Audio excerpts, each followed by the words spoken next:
मिष्टान्न. मिष्टान्न म्हणजे जिभेचे लाड. जो जिभेला वश करू शकत नाही तो जीवनात यश कसा मिळवणार?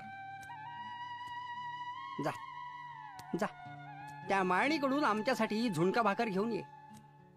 आमची शबरी आहे ती. जा जा. जशी आज्ञा महाराज.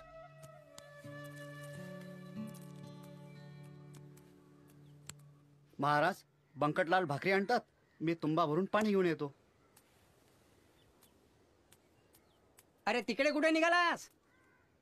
जा, त्या ओढ्यावरून पाणी घेऊन ये. आणि हो, तुंबा बुडवशील. पण महाराज, ओढा तर आटून राहिला ना. डबक्यात तुंबा बुडेल एवढं सुद्धा पाणी राहिलं नाही. आणि जे राहिलं ते गुराढोरांनी घाण केलं ना. घाण पाण्याची लाज वाटते. आणि मनाला चिकटलेली घाण घेऊन गावभर मिरवताना आपल्याला त्याचं काहीच वाटत नाही. हे जल निर्मळ आहे. मन निर्मळ करा. मन निर्मळ करा.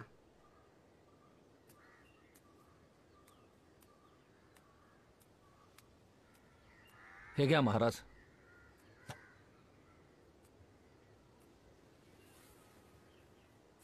गणगण गणात बोते, गणगण गणात बोते.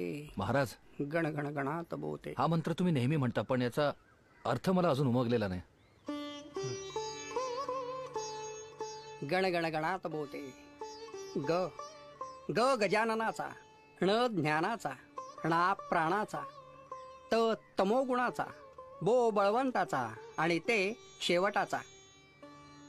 बंकटा, अरे नवाक्षराचा हा मंत्र म्हणजे मानव कल्याणाचा महामार्ग.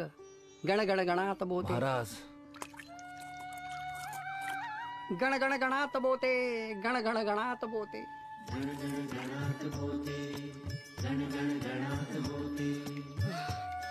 बंकटलाल महाराज, बंकटलाल, या या, बघा बघा, आटल्याला डबकं कसं तुडुंब भरलाय. या बघा बघा. महाराज, महाराज, महाराज, इथं तुंबा बुडण्या एवढं सुद्धा पाणी नव्हतं आणि आता पाणी ओसंडून वाहतंय. महाराज, काय हा चमत्कार! आपली लीला अगाध आहे महाराज, आपली लीला अगाध आहे. गणगण गणात बोते, गणगण गणात बोते, गणगण गणात बोते, गणगण गणात बोते. अहो, हे काय करून राहिले? मला तर काही समजूनच नाही राहिले. बुवा गुराढोराचं पाणी का म्हणून पिऊन राहिले? ज्या ओढ्याचं गढूळ पाणी गाई म्हशी पितात तेच पाणी तुम्ही पितात. ज्या ओढ्याचं पाणी गाई म्हशी पितात त्या ओढ्याचं पाणी आपल्याला चालत नाही. आणि त्याच गाई म्हशीचं दूध कसं काय आपल्याला चालतं? स्वार्थासाठी निर्मळ आणि परमार्थासाठी गढूळ असा भेद का?